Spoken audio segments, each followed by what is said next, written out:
Welcome to the More Than a Medical School podcast, part of the Arkansas State Media Network. I'm Casey Pierce, and we're glad to be joining you today to talk about the match process, which is getting our medical students across the finish line. Once a student finishes medical school, then they're on to residency. Navigating that process can be a whole new challenge, but at NYIT we have a proven system in place to help our students choose the right specialty and program for them. Today, I'm joined by Miss Rebekah Herring. Ms. Herring works as our senior career advisor at NYIT College of Osteopathic Medicine. Pretty much from day one, Rebekah, you engage our students to help them through that process. And I want to tell them I want to tell our prospective students a lot about how we do that. But first, let's start with match. So when medical students graduate from medical school, they have to find a residency to continue their training. And unlike me and you, when we finished school and we were kind of on our own to go find a job and work wherever we want, the medical system has a process in place that kind of directs those students, I guess is the best way to say it. So we use the term match. Explain what the match is. The match is facilitated through the National Resident Matching Program, and it is an algorithm that is designed to essentially match medical students into a residency. And so through this process, students apply and they ultimately rank their residency programs that they are most interested in. And the programs will also rank the medical students that they are most interested in. And the match algorithm runs to essentially match the students to their programs, and it creates a legally binding contract that means that the students will go on to conduct their residency training with that specific program that they match to. So I want to back up even one step further. Medical school is 4 years, and the curriculum is all the same for every student. And when we talk about becoming a family medicine physician, an internal medicine physician, a pediatrician, an orthopedic surgeon, and so on and so forth, it's at the point where you go through match. That's where you determine what specialty you're going to pursue and where you're going to continue your training. Is that pretty much? Yes, that is correct. I mean, we start having those conversations about their specialty literally within the first week of medical school. It's okay if students are undecided, but we really spend the first three and a half years determining what specialty students want to apply to, and the match helps them determine what type of physician they are going to be. I know in your conversations, you have students who come in day one knowing exactly what they want to do. And you have other students, the experiences that they have over those really their first 3 years. By the time they get to the end of their third year, you pretty much need to make a decision. But they have a lot of milestones and points through their education where sometimes they just completely change course. Is that right? That is correct. More than half of our students change their mind in their third year because they are in those clinical rotations, experiencing up to 8 different specialties. And for a lot of students, that can be eye-opening. They may come in with a set plan and know from day one. And then third year, a new specialty kind of sneaks up on them and they change their mind. So your entire job is devoted to helping students really from the day they get to medical school, build their resume, get the experiences they need to be successful. Would you say that NYIT invests more in those students than maybe other medical schools might? I would say so. I have the opportunity to attend conferences and sit on panels with other medical schools and people who do what I do. And I found that not many medical schools have someone who works in career and residency services assisting their students through this process. It is primarily more popular within osteopathic medical schools. But, I have friends who are currently in medical school or who've recently gone through this process. And I meet students at conferences from other medical schools, and they express that they wish they would have in the past or currently have a career advisor and someone to assist them through this because it is not common with medical schools. So we provide that, and that goes into how we bill ourselves as more than a medical school. That's a little place where you get more. One thing I want to point out, so you work very closely with Dr. Amanda Deal, who's our Associate Dean of Academic Affairs and Graduate Medical Education. So she spends a lot of her time helping lead those career advising conversations, but she's also working to start residency programs. So a real expertise in medical education and that residency process as well. So you have a very talented, very experienced physician that walks along those students. her specifically, but also our entire faculty and staff support them. Is that accurate? It is very accurate. I say it takes a village to get our students from the starting line to the finish line through residency. And we have a plethora of faculty and staff who are willing to support our students every step of the way, who have professional expertise in their specific areas that can really help contribute to our students' overall success. So one of the kind of, I don't know, quirks about the match, but one just kind of element of it is there are more physicians that apply for positions than there are residency slots that exist. And we could do a whole nother episode and conversation on the state of graduate medical education. GME, residency, those are interchangeable terms that we kind of use that we get through. But the good thing is for NYIT Com, we've been very successful over our 7 years. We've had 7, we just put our 7th class through the match. Our campus opened 10 years ago, so 7 graduating classes at this point. We've done really well with those numbers. Would you say that as well? Yes, our numbers are consistently above the national average for both osteopathic medical schools and medical schools in general. So we like to call that a success in our books when we manage to exceed the overall national match rate within the COM.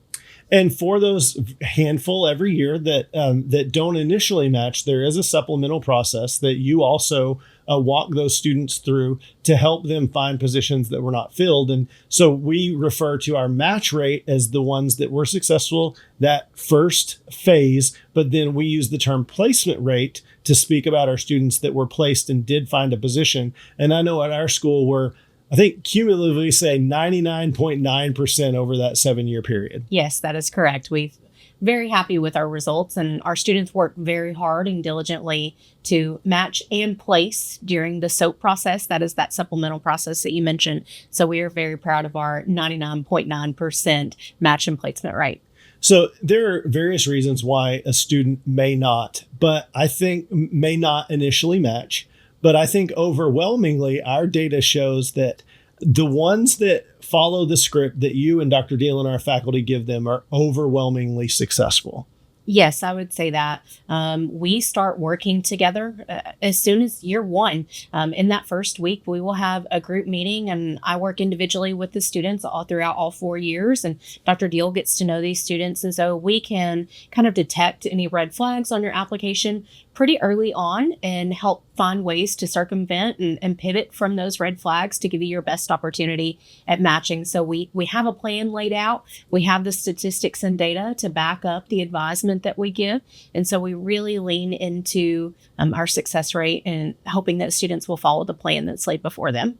So tell me what some of those things are that you specifically do, that you look at, that, you know, you're reviewing a student's resume to say, this is a great idea for you, this may not be as great idea for you. What are those specific elements of their CV that you're looking at to determine how you're going to direct them? Absolutely. Well, first we look at the specialty or specialties that they're most interested in. It's all competitive. Thousands of students go unmatched every year. And so we determine what specialties they're most interested in and then compare their CV and the academics to say, you know, this is a great fit for you, or, you know, how can we parallel plan to give you choice on match day?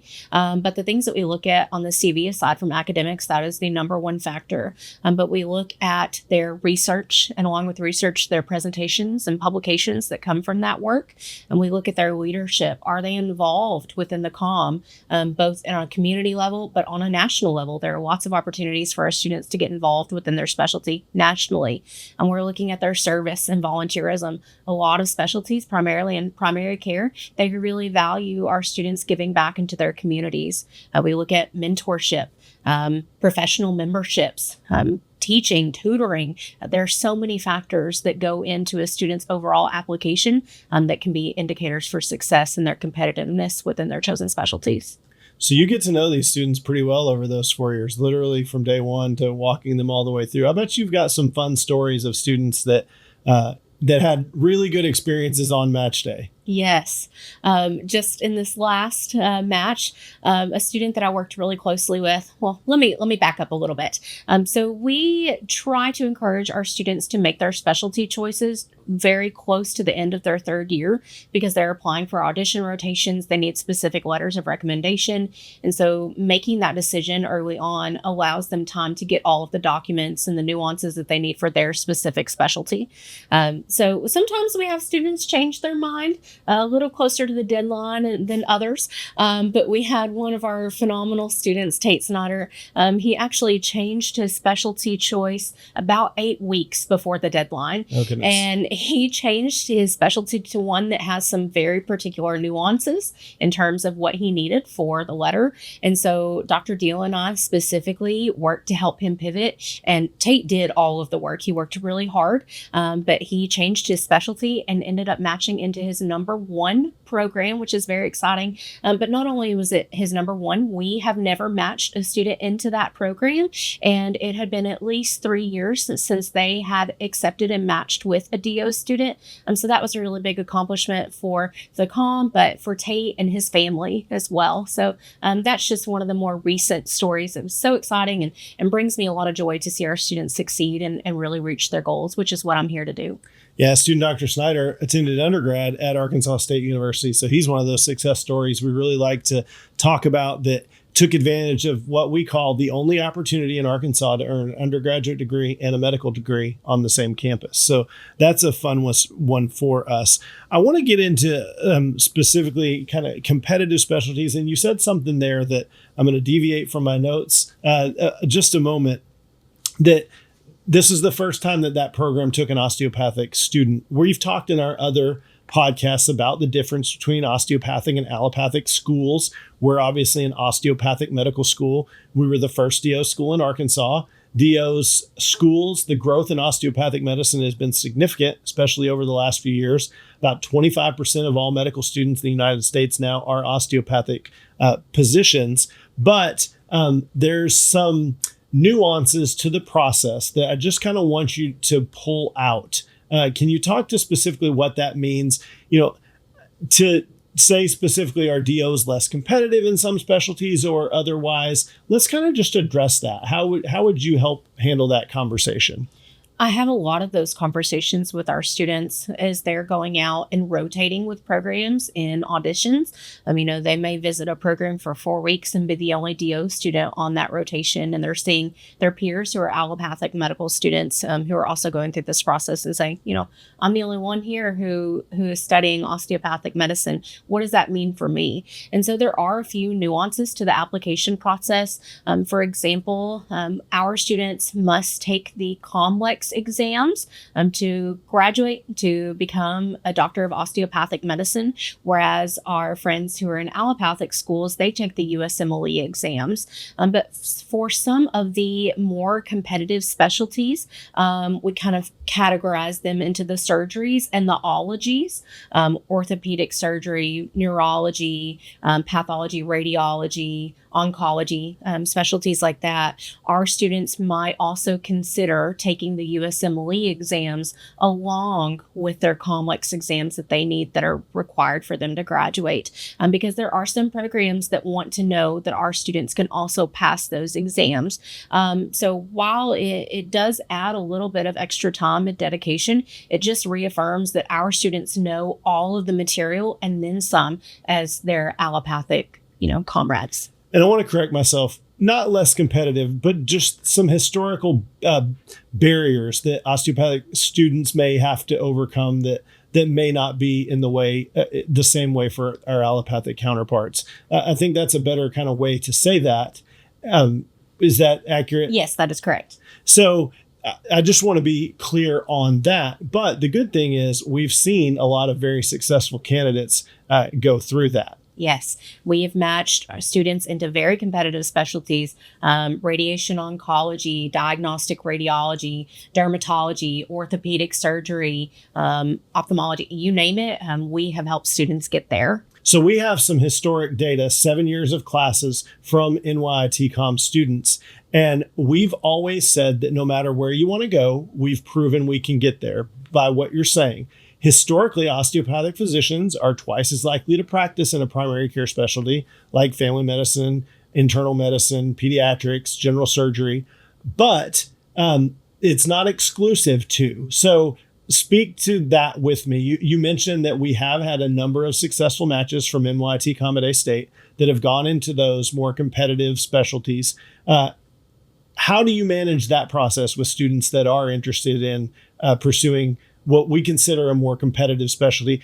I also want to catch this by saying, not competitive because it's more prestigious, competitive because there are fewer opportunities. Is that right? Correct. There are some specialties that only have 70, 80 programs in the country, whereas, family medicine, pediatrics, there are hundreds and hundreds and hundreds of program options because there are larger specialties. And so the more competitive specialties, it's because there are fewer opportunities because they take longer in training, more nuances and more details to them, which is why they are more competitive. But we are just as proud of our students who match family medicine into rural Arkansas as we are students who match, orthopedic surgery into a metropolitan area. But for our students who are more interested in the competitive specialties, we might meet a little more often just to ensure that they are dotting all their I's, crossing all of their T's to ensure that they have everything that they need. But it's really up to the student how much they want to utilize my services. There are a few things that will be required of them along the way. I make sure that they meet their deadlines, but students can meet with me as little or as often as they want. If they want to meet once a week, regardless of their specialty, I'm happy to do that. I just want to ensure, and do everything that I can to help them match into the specialty and the program of their choice. Can never guarantee a match, but I'll do everything I can to help them get there.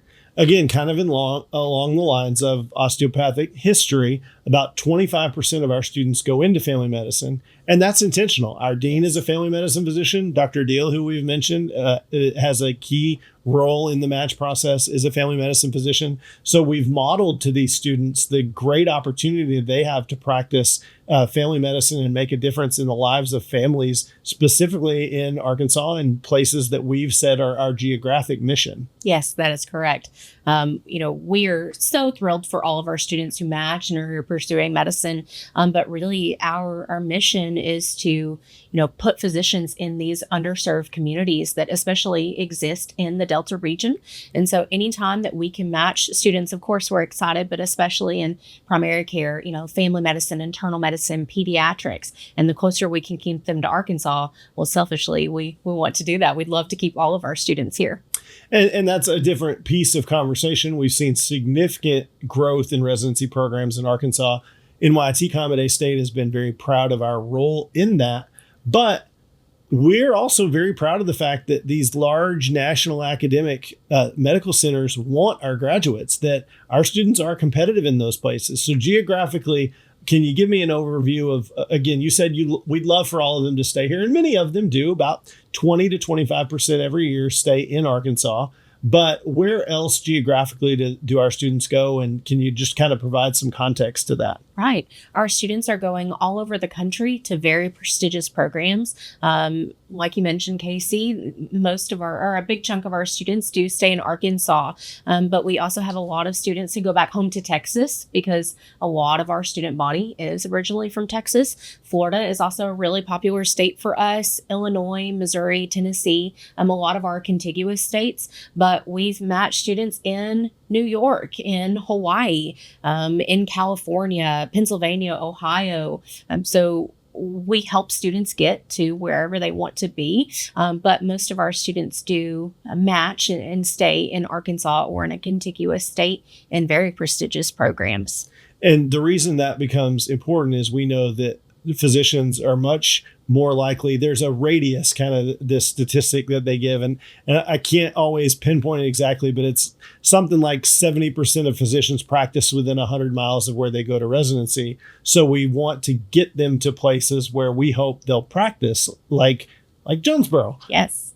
So we do see that play out in so many of our graduates that go to residency in Arkansas do stay here to practice. That's accurate? That is correct. Yes. We have some wonderful physicians here in Jonesboro who we are so proud of.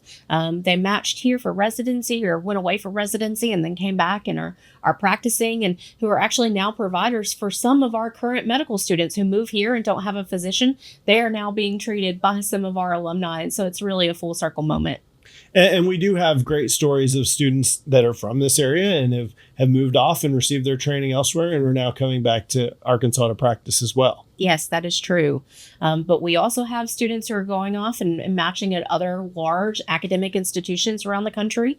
We have matched students at Yale, Harvard, Mayo Clinic, Cleveland Clinic, Vanderbilt, and the list goes on. And we have students who are achieving really great things. And we are equally proud of each of them. Yes. Absolutely. So, Becca, as we kind of wrap up, this has been a great conversation.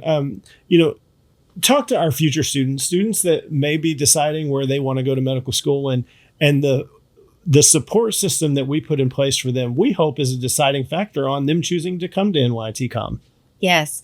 I think we have an incredibly supportive faculty and staff system, an alumni support system to help our students get to where they want to go. I work with these students very diligently, and I tell our students all the time, I will do whatever I can to help you match into the specialty and the program of your choice. I can never guarantee a match, but I do believe that we have the data and statistics and now alumni network to really back up what we have to say. And we like to say wherever our students want to go, wherever our prospective students want to go, we can help get you there, and we will do whatever we can to help you get there. And one thing I do want to add, one important element that you and I enjoy working together on, I handle alumni relations for our medical school. So that's one of my favorite parts of my job, getting to stay connected to those students who we've seen you raise through those 4 years and keep them connected to our school. One way that our alumni have very generously been giving back to our students is as you're having those conversations in the second year, third year, first year, even with those students about what specialty they'd like to be in, that we've offered to connect them with our alumni. The good thing is all of our alumni have gone through this process within just the last 6-7 years. So it's very fresh in their mind. They've got connections to those programs, and that's been a huge asset for our students. Yes, I think our current students are very grateful to have that alumni network, that mentorship. I tell our students, it's not always about what you know, but it's about who you know, and connections can take you very far. You never know who our alumni are connected to. And just within the last year, Casey, you and I have made over 200 alumni connections with our current students in our alumni network. And I think our students are really benefiting from that. And I think our alumni benefit from that too, being able to just give back to a program that has given them so much.